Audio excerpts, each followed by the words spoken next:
Día 152, lección 17, carta a los romanos. El propósito de la carta. Primero, la estrategia misionera de Pablo. El método misionero de Pablo consistía en realizar una obra intensiva de evangelización en los grandes centros de población, mayormente en Asia Menor y en Grecia, hasta la fecha de esa carta, y en los pueblos situados a lo largo de las célebres rutas romanas que la constituían, si vale la metáfora, los nervios del imperio. Los mismos convertidos por medio del ministerio del apóstol habían de completar la labor de evangelización en las regiones circundantes, mientras que otros, cuyos asuntos les llevaban por rutas romanas, podían ser portadores de las buenas nuevas hasta puntos muy remotos del imperio. Segundo, la visión de Occidente. Al contemplar los resultados de su fructífera labor durante los llamados viajes de evangelización, Pablo consideró que ya no tenía más lugar en las regiones citadas para el desarrollo de su típica obra de adalid. Leer Romanos capítulo 15, versículo 18 al 23. De modo que pensaba en las necesidades del occidente del imperio, con referencia especial a España, cuyas tres providencias se hallaban ya muy romantizadas. Si había de viajar desde Jerusalén a España, Roma se hallaba de paso, y la iglesia de la metrópoli, ya numerosa y célebre por su fe y esfuerzo, podría servirle de base para la nueva e importante expedición de evangelización.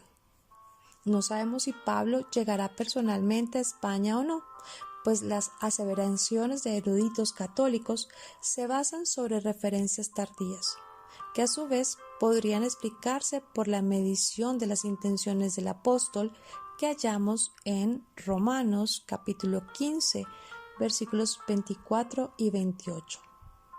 De hecho, parece dudoso que hubiese podido iniciar la evangelización de España personalmente durante los breves años que mediaron entre el primer cautiverio en Roma y el segundo, que se refleja en la segunda de Timoteo. Pues por las referencias de esta última epístola sabemos que volvió a visitar el Próximo Oriente durante este periodo, al que corresponde la evangelización de Creta.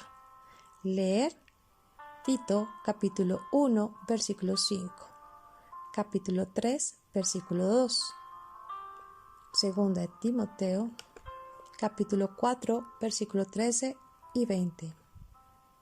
En todo caso, podemos estar seguros que la estancia de Pablo en Roma determinó la evangelización de España, pues desde tan importante centro le habría sido relativamente fácil enviar a hermanos idóneos para realizar la misión que él mismo no tuviera el gozo de cumplir y que evidentemente había sido objeto de sus pensamientos y oraciones durante mucho tiempo.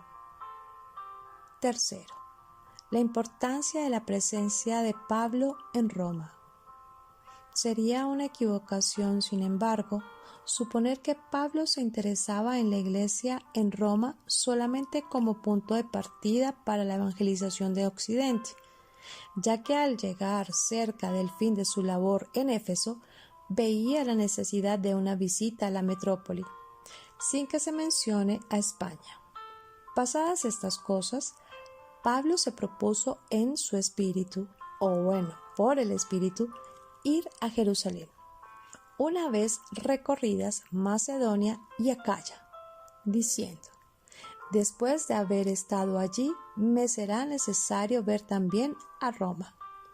Leer Hechos capítulo 19, versículo 21. La obra de Dios en la metrópoli del mundo occidental, gentil de entonces, se revestía necesariamente de gran importancia para el apóstol de los gentiles, cuya misión especial no podía llegar a su consumación sin que hiciera acto de presencia en el corazón de su dilatada parroquia. Leer Gálatas capítulo 2, versículos 7 al 9. Cuarto, el propósito de la visita. Podemos resumir los propósitos del apóstol en relación con una visita a la iglesia en Roma. A. Dar consumación a su misión como apóstol a los gentiles. B. Comunicar a tan importante iglesia algún don, como modestamente lo expresa en Romanos capítulo 1, versículos 11 y 12.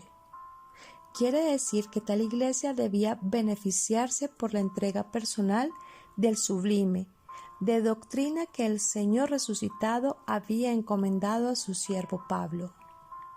C. Era evidente la importancia de que la doctrina apostólica se mantuviera en su pureza en Roma, ya que todos los caminos llevaban a Roma o arrancaban de allí, por lo cual las influencias que se irradiaban de la capital se extendían por todo el ámbito del imperio. La historia subraya este hecho, pues los cristianos en Roma ejercían una influencia universal, benéfica al principio, pero funesta después de corromperse la doctrina en la metrópoli. Por ello, el cristianismo iba perdiendo su carácter apostólico, hasta convertirse en una gran organización sacerdotal y jurídica, heredera de la política de fuerza y de intriga del imperio gentil al que reemplazó. D. Roma constituía el centro estratégico con miras a la expansión del Evangelio hacia el occidente y el norte. El apóstol a los gentiles no podía dejar tan sagrados intereses al azar y se sentía impedido al ir personalmente a Roma. Quinto, el propósito de la redacción de la epístola. La redacción de la carta surge inevitablemente de los planes y pensamientos que hemos venido considerando. Una visita cargada de tan importantes consecuencias necesitaba su preparación. Pablo tenía muchos y buenos amigos en la metrópoli, quienes sin duda se esforzaban por dar a conocer las enseñanzas del apóstol. Su propia personalidad y obra eran muy conocidas en el año 57, quedando fuera de duda que muchos creyentes en Roma apreciaban la labor de gran adalid del Evangelio entre los gentiles. Sin embargo, no había sido designado apóstol por el Señor durante su ministerio terrenal, y además había sido el indiscutido adalid de los judíos enemigos del Evangelio en Palestina durante años. Su llamamiento fue prácticamente desconocido, aparte de su propio testimonio, y los judaizantes no cesaban de sembrar rumores y calumnias en su afán por desprestigiar al apóstol de las doctrinas de la gracia. Pablo bien podría preguntarse hasta qué punto los guías le darían la bienvenida que correspondería a su misión. Otros siervos de Dios habían fundado la iglesia sin la intervención, por lo que se sabe, de apóstol alguno. ¿Habrían colocado bien los cimientos doctrinales? ¿Comprendían bien los creyentes en Roma el Evangelio de la gracia de Dios? ¿O quedaba aún, en el ámbito de una iglesia numerosa, alguna confianza en las obras de la ley? Es verdad que el renombre de la fe de los creyentes romanos se había divulgado por todo el mundo, pero una fe valerosa no implica necesariamente la exacta comprensión de las verdades fundamentales del Evangelio. Pablo escribe con confianza, como quien tiene derecho de hablar y de ser escuchado, pero al mismo tiempo existía la necesidad de escribir tanto para salir al paso de toda posibilidad de malentendidos, como para poner por escrito las doctrinas característicamente cristianas que hemos de estudiar y de meditar.